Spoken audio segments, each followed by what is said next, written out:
welcome to another Chelsea chat. So last night it was at the Vitality Stadium. It was Brentford 0, Chelsea 0. Now, I just can't believe some of the things I've seen on social media this morning. It was a hard game. Brentford are like Marmite. They've beaten Manchester United 4-0 and they've lost to Arsenal 3-0. Generally, they don't let in a lot of goals, and after last night you can see why. Should a top Chelsea side still be putting sides like that to the sword and managing to score a goal? Yes. But we had 15 shots last night to their 8, and 5 of theirs were on target and 5 of ours were. And this has been an ongoing problem. We had more than double their amount of passes. We had 2/3 of the possession, but couldn't put them away. Shooting was woeful. There's a few. Mount, Ruben Loftus-Cheek had good chances. You've got to keep that ball down. All you do is keep your head over the ball and it goes along the ground. So yeah, we have trouble putting the ball in the back of the net. But to be fair, Brentford made it very hard for us last night. I thought it was quite an entertaining game, really. I didn't think we played badly. I thought there's a lot of players getting stick this morning that no way deserve it in a million years, but that is support nowadays, I guess, and it's definitely social media. I always try and put myself in people's minds when I read the stuff that they write on social media, but there's some that I just can't. I don't know if it's me that's mentally ill or them, but I just don't get some of the things they write.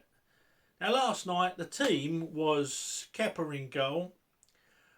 I don't understand why after so many good performances Ruben Loftus-Cheek was moved from centre mid to right wing back, but he was. Aspie would have been out there for me. Aspie played on the right hand side of the centre halves. Chalobah played in the middle. Koulibaly to the left side. Cucurella left wing back. In midfield we had Jorginho and Conor Gallagher, who unfortunately had to go off because he was feeling sick. We had Havertz in front of him with Mount, and we had Armando Broja, 21 years old, making his league debut up front. Now, let's start with Broja, because some of the things I've read this morning are actually mind-blowing. They're even lower in intellect than a cabbage or an amoeba. Some of these can't have one cell in their head. A 21-year-old lad making his debut, his full league debut away, and there's people giving him pelters. And I don't even know why. A couple of times he probably should have shot when he passed. But that aside, he was dangerous all night. His pace is really something to behold, and is going to cause any defence. I thought he was holding the ball up well, under a lot of pressure from some big lumps at the back. I mean, the pass that he put across, that if Haaland had been there, Haaland runs in and takes a gamble every time someone's going to put a ball across. The fact that Havertz stood there like a diabetic who hadn't had sugar for 3 weeks is totally irrelevant. The pass was excellent. He held the ball up well. He made good runs into the channels. He never gave up. I just thought it was a really, really good. The only thing it lacked was a goal. I thought it was a really, really good debut. And this morning, I've read 3 or 4 people, Broja's not good enough to lead our line. Well, I'm sorry, but how do you get good enough? You get minutes. And one guy even came back when I said, really? after his full league debut, really?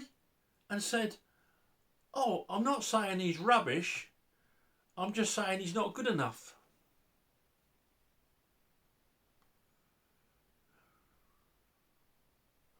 I'm sorry, I just don't get it. I thought the lad done really, really well. Could he have done better? Yes. But your full league debut and people getting on his back already. Oh my God. Oh. I think when I'm in that ground 6 foot under, it'd be the best place for me because the older I get, the less I understand people. Supporting's dead. I think supporting's dead. And if it's, I know a lot of you guys and girls are good supporters, I'm sorry, I'm so negative, but I just can't get into their mindsets. So anyway, last night, Kepa done okay. First, I'm just going to score the players because, to be honest with you, I'm annoyed at some of the stuff I've seen. After we puffed, we couldn't put a finishing touch to anything. Potter, I disagree with his initial lineup. As I said, I don't know why you change something that's working so well. I know he wanted to rest Thiago Silva, I suppose, and Fofana's injured, but Chilwell didn't get a run. I don't know. I don't see the point of altering stuff for the sake of it. I was pleased Broja got a run out, but yeah, Kepa did okay. He made one decent save from a header that I thought was pretty bread and butter, but I think he got man of the match. On TV. There was the one where he came out at the side. He was very alert. He's playing really, really well. Yesterday I looked at the difference on the floor from between Kepa and Mendy, and it's basically 2.6 passes a game. Mendy's 21 based to a 20.6. What's 0.6 of a pass? His average is 20.6 passes that are successful. Kepa's is 22.3, I think it is. So yeah, I just wanted to, out of my own interest, to see how much better on the floor Kepa is. But Kepa's earning his place. He played well again last night. Came well for stuff in the air, and I'm gonna score Kepa a 7. I don't think it was a man of the match performance, and I'm going to surprise you with my man of the match tonight today. I know I am, but I just thought this particular player was outstanding. So over to the right, Ruben Loftus-Cheek isn't a wing back. I think I think that's been proven. He's playing really, really well as a defensive midfielder. But last night he was out there. He gets a 6. Sometimes he was out of position. Always looking to go forward. In the second half, when we brought subs on, and we moved Aspie, he looked a danger going forward. One lousy shot in a very good position. You've got to work the goalkeeper at least. Aspie put a really good shift in. I thought he played really, really well. He gets a 7. He gets a 7 from me. You get what it says on the tin. Now, my man of the match last night was Chalobah. If you watch that game again, he does not put a foot wrong. There were some big lumps up there. Tony, I can't remember the other guy's name, but they put it about a bit, and Trevor was up to everything that they threw at him, playing in the middle of that defence. And when I said in an earlier video that his stats, he hadn't played many games last year, but his actual game stats matched anyone in Europe. And I tell you what, it's another lad, give him game time, and Fofana's in for a fight for a place, because Trevor Chalobah last night did not put a foot wrong. He's going to get a 9. I thought he played really, really well. Koulibaly's getting lots of stick this morning. He's rash, he's this, he's that. Yeah, reminded me of Rudiger. But do you know what? I got in my notes last night 4 exceptional interceptions, 2 great blocks. One is headers. He made one real mistake where he got nutmegged from the side. And do you know what I liked about him? He kept on running and he eventually cleared that. I don't know why he's getting the stick that he's getting. He gets a 7 from me for last night. Cucurella gets a 6.5. Some of his defending was decent. You lose a lot in attack when Chilwell's not there. Cucurella did okay. Yeah, 6.5. Now midfield, it's not worth really scoring Conor Gallagher. He was off the pace. You could see that, and apparently he was ill. So I'm not going to score the lad. It probably would have been about 6. Jorginho done what he was asked to do, I guess. Played the ball sideways and backwards. 3 balls forward that were really, really poor. 6. In front of him, Mount, not his brightest game. They were making it hard for him, and he was getting through a lot of defensive work that no one notices. I would imagine half a continent that I won't mention will be saying they want him sold in the morning. And yeah, he gets a 6. Not his best game, and he should have scored when he skied one. Next to him, Havertz. Do you know what? When Potter made those changes and he took Broja off, and I watched a press conference afterwards, and he said, "Oh, because it was his first game, we only thought he'd last 60 minutes." Well, I tell you what, when he came off and they left Havertz on there, and they pulled Mount off and they left Havertz on there, I sat there stunned. I had to open another bottle of red to calm my nerves and calm my temper. Because I'm sorry, and you know, I love Kai Havertz. I think he's a very, very talented player. But do you know what? I don't know what he's bringing to the side at the minute. I honestly do not know what he's bringing. He made 2 defensive runs that were decent, and he made 2 forward passes that were decent in 90 minutes. Now, I've not got the qualifications that Graham Potter's got, but I'd love to sit next to Graham Potter and for him to tell me why Havertz stayed on that pitch last night. He looks lightweight. He looks disinterested. I don't know if you can catch lack of interest. Lack of interest disease. LID. Perhaps he's been sitting too near Ziyech, and he's caught lid. Havertz gets a 4 from me last night, and Broja gets a 7. I thought for his league debut it was good. Wasn't the greatest game in the world, but I thought for a league debut he did everything that I want to see a young centre forward still learning the game do.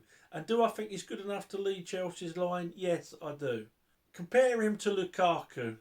Now, I know he's just come through the development squad and Lukaku cost 100 million, whatever it was. Compare him to Lukaku.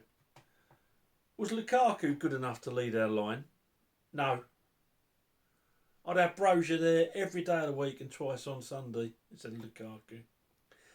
So anyway, the substitutes came on. We looked a lot brighter. I thought we might break through. I did this vlog first last night drunk, and when I looked back this morning and saw that I'd said that we brought Chewbacca on, I decided not to put it out and re-record it. Carney Chukwuemeka. I'm sorry if I've got that wrong, Carney. It's but you looked a bit of a beast. You reminded me a bit of Mike Lessian when you came on, and if you're going to bring that to the table and you're going to get anywhere near Essien standards, long may you continue, because you looked good when you came on. Sterling done all right when he came on, although he's not on top form, but at least he runs at players. And yeah, Cover came on for Gallagher in the first half, didn't he? And he done okay. If I was going to score him, it'd be a 7. I probably forgot someone. In fact, I know I forgot someone, but I still haven't got over that internet reaction to Broja. I'm sorry. Oh, in fact, I'm going to call it a day there. Potter, for me, gets a 6. But he got it wrong last night. And do you know what? We've got to be more positive. The times Cucurella got that ball and played it backwards. And Chilwell started doing it. Chilwell started doing it as well, not last night, but the weekend. Have a go at them.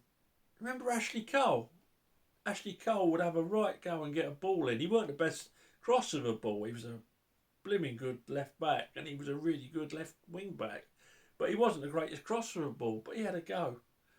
I don't know if it's team orders or what. There was once there, Jorginho got the ball on the edge of our box. He had a player to the outside of him, and he had 2 players to his left. Now, they've packed the box. They have packed the box, right? But maybe a quick 1-2. No. Back to Aspie. Do you know where that ball ended up? From being on the edge of their area? Kepa. I'm hoping, it's early days for Graham Potter, and it's not a criticism of Potter. Last night I thought he got the team selection wrong. That aside, we look brighter. We look like we're trying, Havertz aside. And I hope, given time, months probably won't see Potter's Chelsea till after the next transfer window. But I hope we start to look more offensive, because you can have all the possession in the world, but if you're not being offensive, and you're not.